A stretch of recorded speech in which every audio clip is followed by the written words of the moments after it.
Здравствуйте! В эфире информационный выпуск Амшикшара. И сегодня в выпуске.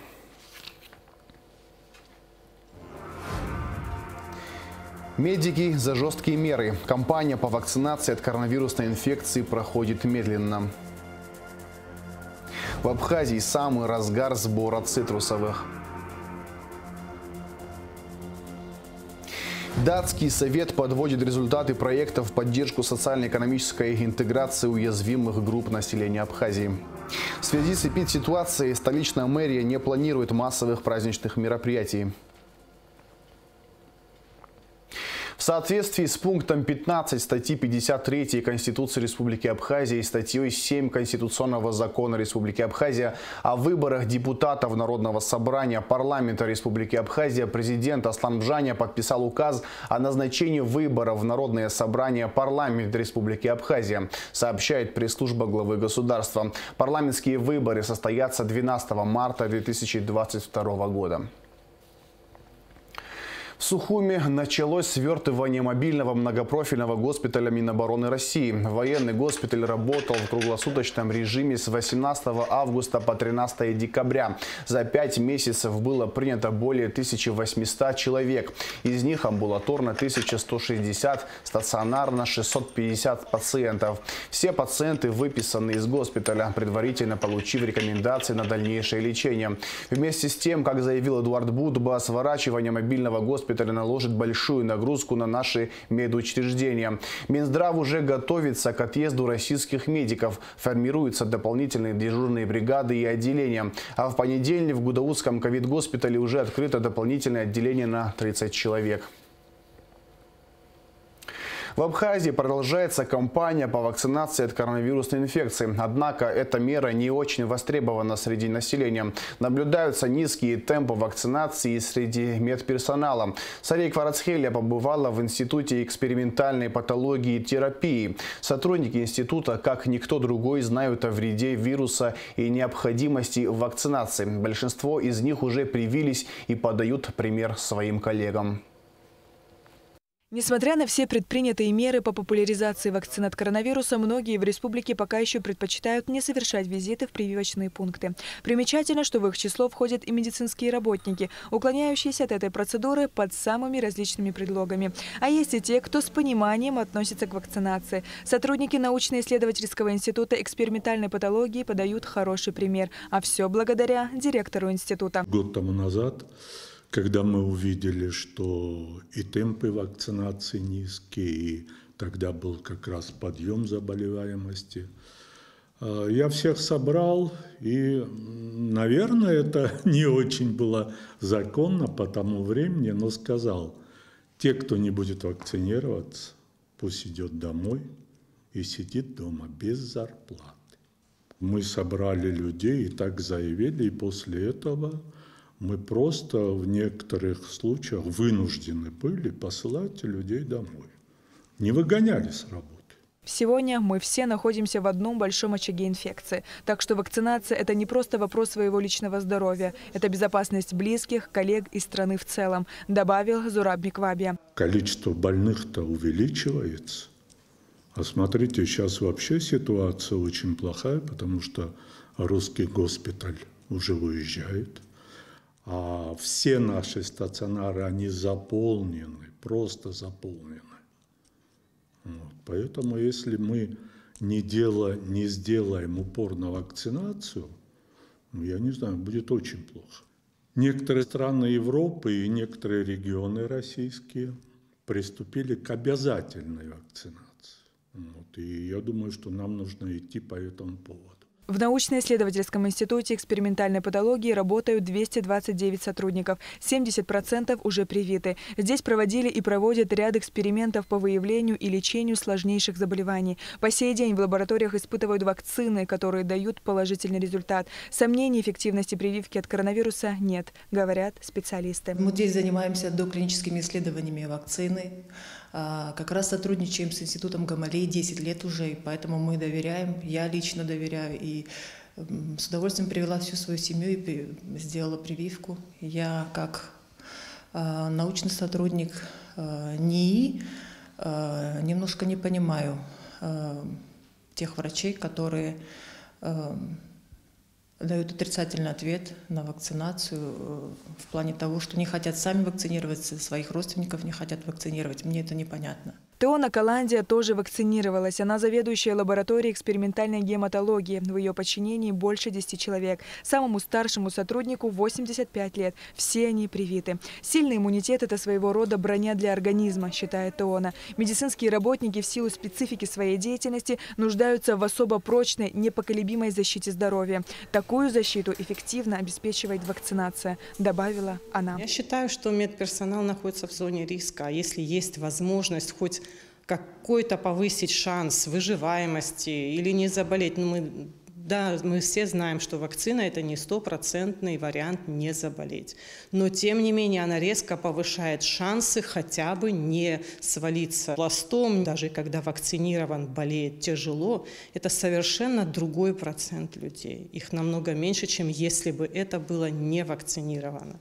Год назад научно-исследовательский институт обратился в Министерство здравоохранения с инициативой о создании выездных бригад с вакцинацией в села. Но пока работа в этом направлении не проводится. Если вы слушали последнее выступление министра, будут направляться в села машины с вакциной. Я просто думаю, что вот эта политика вакцинации, она должна быть более агрессивной. Если люди не идут к нам, мы должны выходить на людей. А по-другому не получится. Важно понять, что вакцинация тоже лекарство, только более эффективное, чем другие препараты, потому что она предупреждает возникновение заболевания, порой очень тяжелого. Вакцинация – выход из сложившейся ситуации, считают врачи.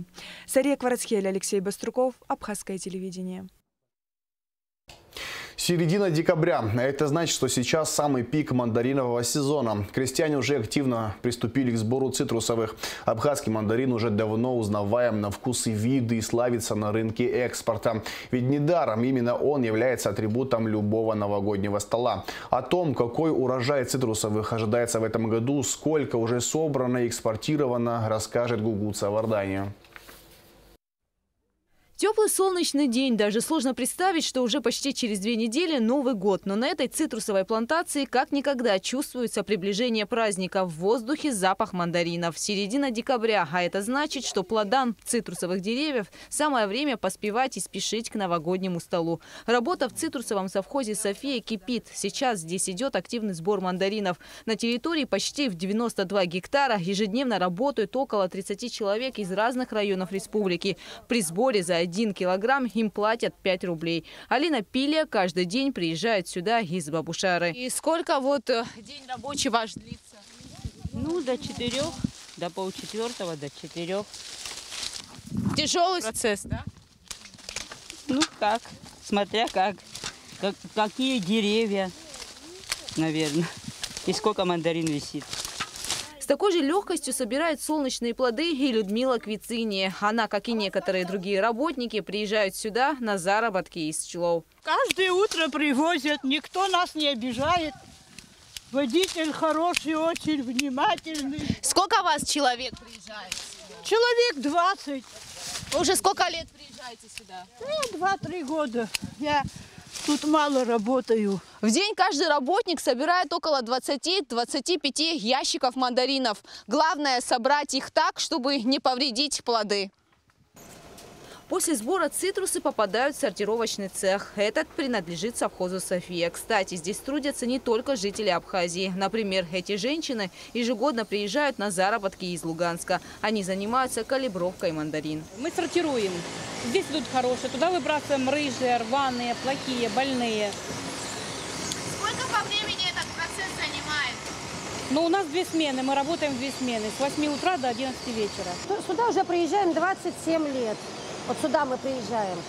Откуда вы приезжаете? С Луганска. А какая группа вас человек приезжает? Сколько вас, допустим? 10 человек. 10 человек ежегодно вы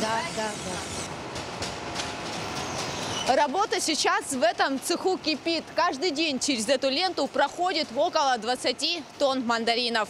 В эти ящики попадают самые спелые и отборные плоды. За день сюда заезжают около 4-5 таких машин. В каждой из них примерно 250 небольших ящиков цитрусовых. Далее мандарины сортируются, укладываются и на продажу. 1 килограмм отборных цитрусовых здесь на месте продают за 60 рублей. Все, они приезжают сюда, сортируются, укладываются в ящики, на палеты, загружаются в машины и отправляются уже за границу. С клиентами проблем нету. Все отправляют через границу. За 10 дней уже продано 100 тонн цитрусовых. За этот сезон в цитрусовом совхозе «София» планируют собрать до 250 тонн плодов. По словам агронома, нынешний урожай меньше, чем предыдущий. В день 10-12 тонн. Не больше, потому что урожай в этом году не большой. Приходится очень много бегать по деревьям, как говорится, тяжело собирается, тяжелый чуть сбор, потому что урожая мало в этом году. В прошлом году урожай был, конечно, хороший, удался. Почти в нашей организации мы собрали почти 600 тонн мандарин. Но в этом году деревья отдыхают, на год не попадает, конечно. Вот в этом году деревья отдыхают. Как прошлогодние деревья, которые не имели урожая, в этом году дали урожай. Из-за этого такой перепад идет урожая. Несмотря на количество урожая цитрусовых в этом году, их качество, как всегда, на высоте. Руководство совхоза вообще очень щепетильно относится к насаждениям своим. Здесь уход очень хороший, качество урожая здесь всегда, в принципе, хорошее. Да, в этот совхоз, вообще государственные совхозы, что есть по Абхазии, по республике, руководство проводит все агротехнические мероприятия. То есть уход как таковой практически везде проводится в полном объеме. Цитрусовый совхоз «София» расположен в Гулрыбском районе. Он один из самых больших в республике. Здесь есть насаждения и 40-х, и 50-х, и 60-х годов. Все корни в хорошем состоянии благодаря необходимому и своевременному лечению. Есть и совсем молодые деревья. На площади в 1 гектар высажено около 800 корней. Всего в Абхазии 25 цитрусовых хозяйств. Из них 4 крупных. Это Гагринский совхоз Гагрыбч, там более 130 гектаров его площадь. Этот совхоз наш, где мы сейчас находимся, «София», Кохорский цитрусовый совхоз, Гальский, Махунджийский, он самый крупный, там 238 гектаров общей площади совхоза. В этом году по всей республике мы ожидаем в госсекторе более 3500 тонн цитрусовых, а частный сектор в районе 27 тысяч. В общем, мы по Абхазии в этом году планируем ожидаемый урожай у нас до 30 тысяч тонн. В прошлом году это было свыше 50 тысяч, да, был хороший урожай, рекордный урожай, и погодные условия, и как-то совпало так, что нам создали рекордный урожай в прошлом году. В общем, несмотря на то, что в этом году урожая цитрусовых в Абхазии меньше, их плоды все такие же сладкие и сочные, и уже спешат украсить новогодний стол. Гугуца Вардания, Михаил Братухин, Абхазское телевидение. Бизнес как инструмент преодоления гендерного неравенства. Под таким названием прошел круглый стол в Сухуми, организованный Датским советом по беженцам. На встрече проводились итоги проекта в поддержку социально-экономической интеграции уязвимых групп населения Абхазии. Данный проект охватил 85 предпринимателей из Ачимчирского, Тхуарчалского и Галского районов. Все подробности в материале Эсмы Гуланзе. В июле 2020 года Датский совет по беженцам при поддержке УВКБ ООН запустил проект «Инициатива по укреплению предпринимательства» и МСП в поддержку социально-экономической интеграции уязвимых групп населения Абхазии. В рамках программы 85 предпринимателей из Ачимчирского, Тхуарчалского и Галского районов получили доступ к беспроцентному кредитованию. Уже не первый год Датский совет реализует проекты, помогающие развитию бизнеса в Абхазии. На протяжении долгих лет Датский совет по беженцам активно поддерживал экономический сектор, способствовал развитию бизнеса, но это было путем предоставления грантов. С 2018 года тот проект, который реализует Датский совет при финансовой поддержке УВКБ ООН, он именно направлен на решение проблем ограниченного доступа к финансовому капиталу среди предпринимательского сектора и путем предоставления кредита под 0% средним и малым предпринимателям. Руководитель Центра стратегических и экономических исследований Олег Домени рассказал об изменениях, происходящих в традиционном обществе в наш современный век. По его словам, эти процессы сегодня ускорились. При этом для каждого народа важно не терять свою самобытность и ценности. Сейчас очень много молодых людей, которые говорят, вот западные ценности, в том числе, значит, о гендерном равенстве и так далее. Конечно, эти проблемы существуют сегодня. Но с точки зрения западных стандартов изучать нашу жизнь и оценивать ее, вряд ли тоже следует. При этом надо критически относиться к западным ценностям применительно к нашей действительности. Любой народ несет исторически, если мы оглянемся, там есть такие ценности, которые чрезвычайно важны и могут работать сегодня в нашей жизни. В том числе при решении гендерных конфликтов или при решении проблем, возникающих в бизнесе. Чтобы оценить актуальность проекта и степень его воздействия на экономику Абхазии, ЦСИ провел его анализ. Исследование включало опрос самих предпринимателей об актуальности проекта, сложностях его реализации и результатах. Для реализации проекта была выбрана Восточная Абхазия, что тоже говорит о значимости проекта. Ведь по площади Очимчирский, Тхуарчалский и Галский районы занимают треть республики. При этом социально-экономические показатели здесь низкие. На долю товарооборота в торговле приходится меньше 2%. Оживление экономической деятельности однозначно эти проекты привнесли. Так вот, кстати, так это нуждается именно Восточная Абхазия.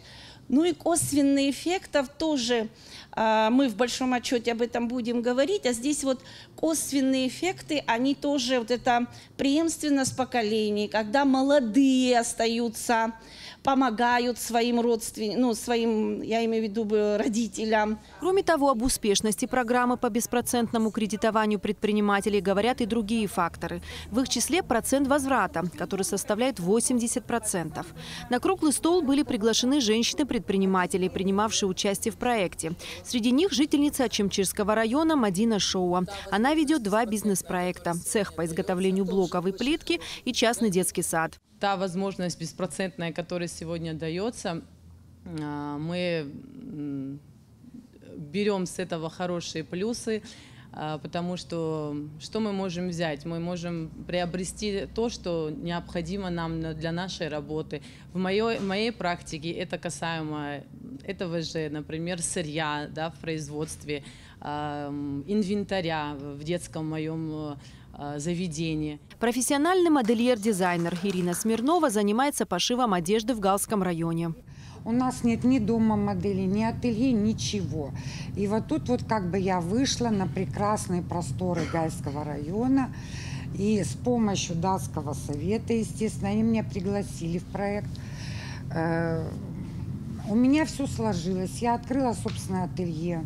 Я обслуживаю всех желающих мужчин, женщин, детей.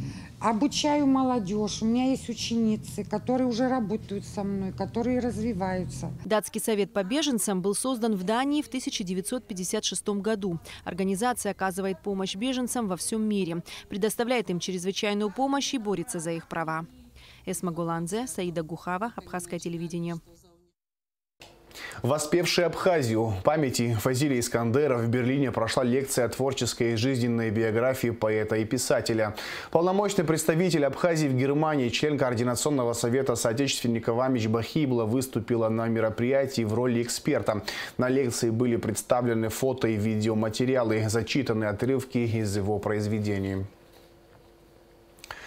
Прошло 39 лет со дня гибели легендарного абхазского футболиста, заслуженного мастера спорта СССР, обладателя Кубка Кубков Виталия Дороселия. В Очимчире состоялось мероприятие, посвященное годовщине смерти футболиста. В память о нем были возложены венки к могиле Виталия Дороселия. Виталия Дороселия не стало 13 декабря 1982 года. Машина, в которой он направлялся в Абхазию, упала с горного серпантина в реку. Футболист был похоронен как национальный герой в родном городе Очимчира. Министр просвещения и языковой политики Налгаблия с рабочим визитом посетил Российский технологический университет, сообщили в пресс-службе министерства. Министр ознакомился с проектами университета и работами юных инженеров в детском технопарке «Альтаир». На рабочем совещании с президентом университета Александром Сиговым были обсуждены дальнейшие планы сотрудничества. Современные методики преподавания русского языка. Тема семинара, который прошел в Волгу при содействии Россотрудничества.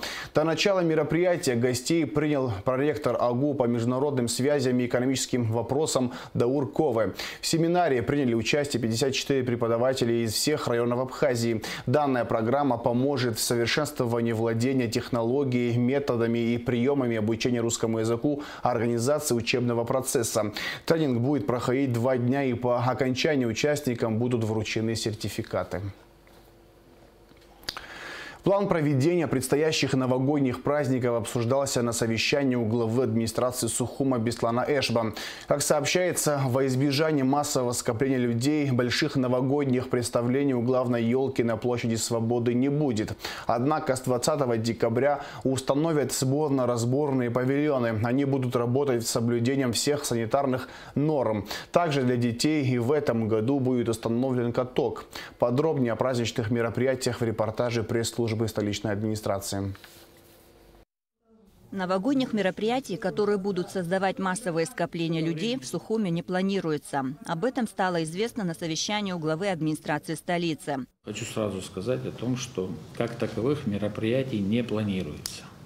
То есть не будет ни концертов, ни каких-то там, мероприятий развлекательных, которые будут создавать массовое скопление людей. Прошу всех, которые участвуют в этом процессе, придерживаться этого принципа, потому что у нас действуют запретные меры, надо будет их соблюдать. Но в тот же момент оставить без праздника наше население мы не имеем права. Поэтому условия для того, чтобы люди праздновали наступление Нового года, мы создадим. Как всегда, на площади Свободы установят главную елку страны. Но в новогоднюю ночь концерта у елки не будет. Начальник управления культуры администрации Сухума уточнила, что запишут и покажут телевизионную версию концерта. На площади с 30 декабря по 9 января установят каток для детей.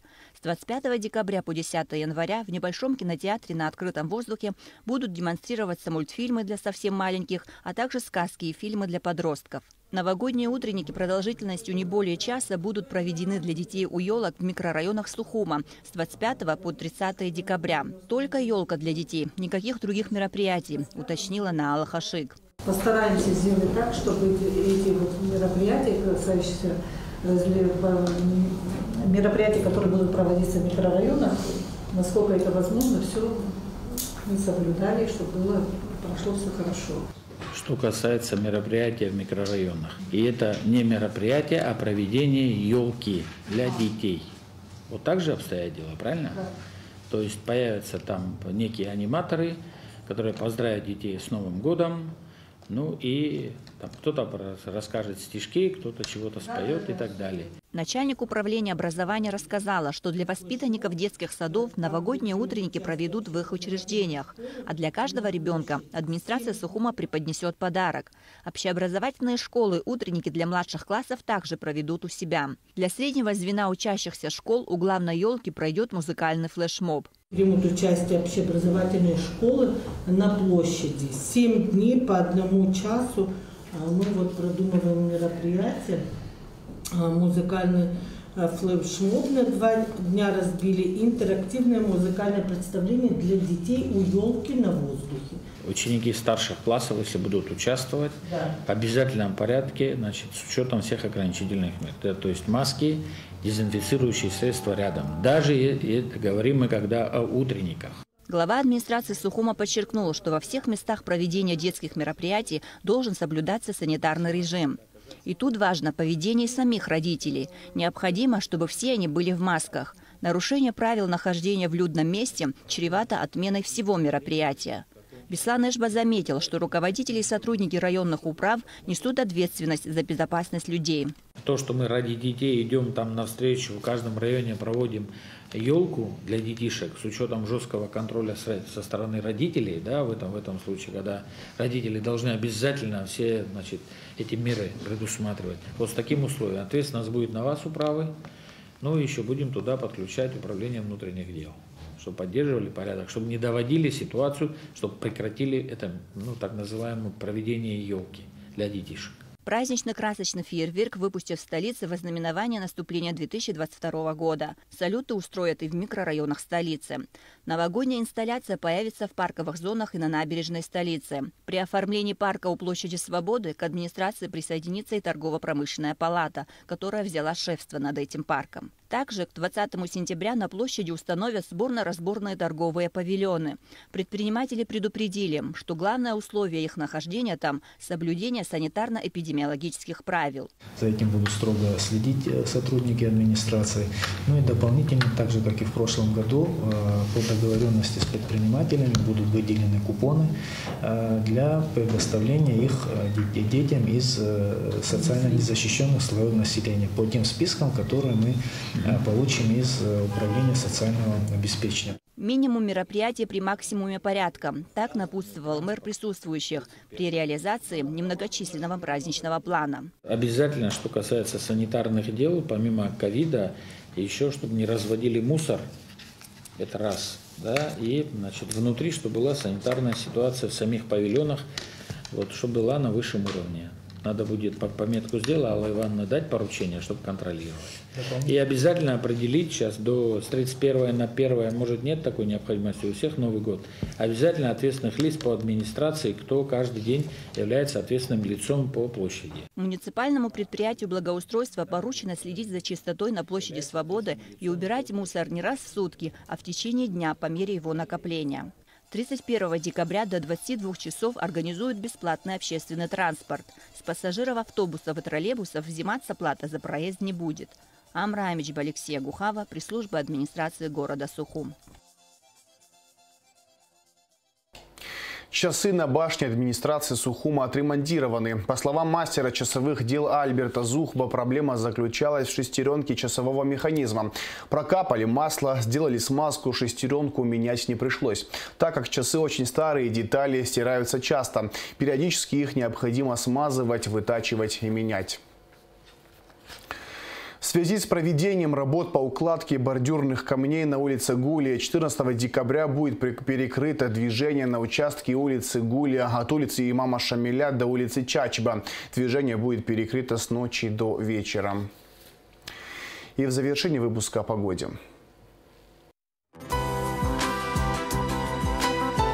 По сообщению Гидрометцентра, во вторник, 14 декабря в Абхазии ожидается переменная облачность без осадков. Температура воздуха ночью 6-11, днем 12-17 градусов тепла. Температура морской воды плюс 14 градусов.